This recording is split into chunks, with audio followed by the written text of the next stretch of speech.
My channel. आज हम बात करते हैं रिएक्टिव आर्थराइटिस के बारे में।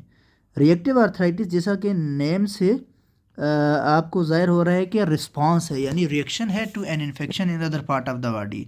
मतलब ये है कि इसका जो पेशेंट होता है उसको पहले या तो डायसेंट्री होती है या फिर sexually transmitted infection by chlamydia trachomatis. तो इस इन्फेक्शन के 1 to 3 वीक्स के बाद पेशेंट को आर्थराइटिस डेवलप होता है, तो इसको हम कहते हैं reactive arthritis.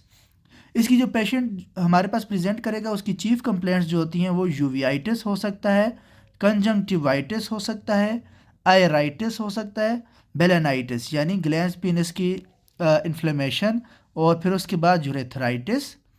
Asymmetric oligo arthritis होता है इसमें। एसिमेट्रिक ओलिगो आर्थराइटिस जो है वो ज़्यादातर नी जॉइंट्स को इन्वॉल्व करता है, नी जॉइंट्स। इसके अलावा एंकल जॉइंट्स। और अगर ये बार बार हो रहा हो तो हमारे स्पाइन को भी इन्वॉल्व कर सकता है, जिस तरह एंकाइलोजिंग स्पॉन्डिलाइटिस में होता है।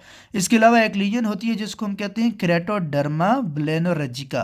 क्रेटोडर्मा ब्लेनोरेजिका जैसे कि आप इस पिक्चर में देख सकते हैं कि क्रेटोडर्मा ब्लेनोरेजिका ये वेजिकुलो पेप्यूलर रेश टाइप पिक्चर होती है जो पाम्स और सोल्स पे होते हैं, डेवलप होते हैं। इसके अलावा इसमें नेल पेटिंग हो सकती है, तो नेल पेटिंग जो होता है उसकी वजह से हम कंफ्यूज हो सकते हैं कि कहीं ये सोरियाटिक आर्थराइटिस ना हो।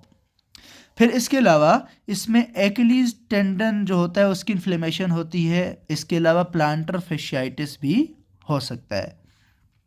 तो पेशेंट्स हमारे पास जो क्लासिक जो ट्रायड है जिसके साथ प्रेजेंट करेगा वो कंजंक्टिवाइटिस है, इसके अलावा यूरेथराइटिस है और एसिमेट्रिक ओलिगो आर्थराइटिस है। तो इन तीन चीज़ों के साथ पेशेंट मोस्टली प्रेजेंट करता है।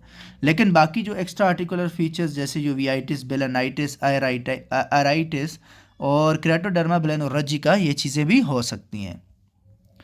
अब जीआई ट्रैक्ट में जो है जब डायसेंट्री हो, फॉर एग्जांपल शाइगेल्ला के साथ शाइगेल्ला, साल्मोनेला,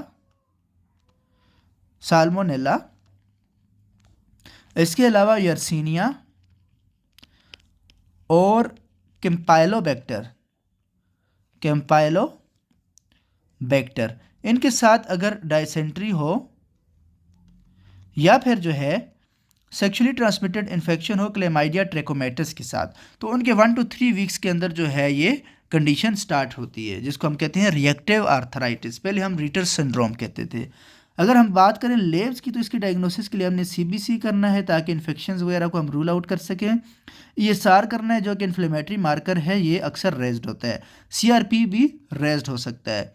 इसके अलावा जॉइंट फ्लूइड एस्पायरेशन करते हैं तो हमारे पास जो जॉइंट फ्लूइड एस्पायरेशन करके कल्चर करते हैं तो कल्चर नेगेटिव आता है, यानी एसेप्टिक आर्थराइटिस है। कल्चर जो है इसमें नेगेटिव आता है। और इसके अलावा पेशेंट्स में HLA-B27 मोस्टली पॉजिटिव होता है क्योंकि इसके साथ एसोसिएशन है। और हम ब्लड कल्चर कर सकते हैं ताकि कोई और ऑर्गेनिज्म है उसको आइडेंटिफाई कर सकें, जैसे साल्मोनेलोसिस है तो उसके साथ अगर ये हो रहा है तो ब्लड कल्चर में वो हमें मिल सकता है।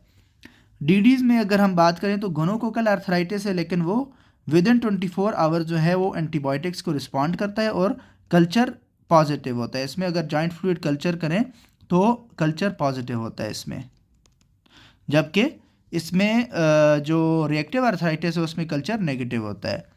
फिर इसके अलावा बेसेट डिजीज़ है, तो बेसेट डिजीज़ में जो लीजन्स होती हैं वो पेनफुल होती हैं और वेस्कुलाइटिस वाली पिक्चर इसमें मिलती है। ट्रीटमेंट की अगर हम बात करें तो पहले हम जो है पेशेंट्स को माइल्ड डिजीज़ में जो है एनेसेट्स देंगे और साथ में एंटीबायोटिक्स देंगे। एंटीबायोटिक्स देने का मकसद ये है कि अगर इनके साथ कोई इन्फेक्शन चल रहा है तो वो भी कंट्रोल हो जाए और इस तरह जो है ड्यूरेशन ऑफ इलनेस भी कंट्रोल हो जाता है। एंटीबायोटिक्स में हम कौन सी देते हैं?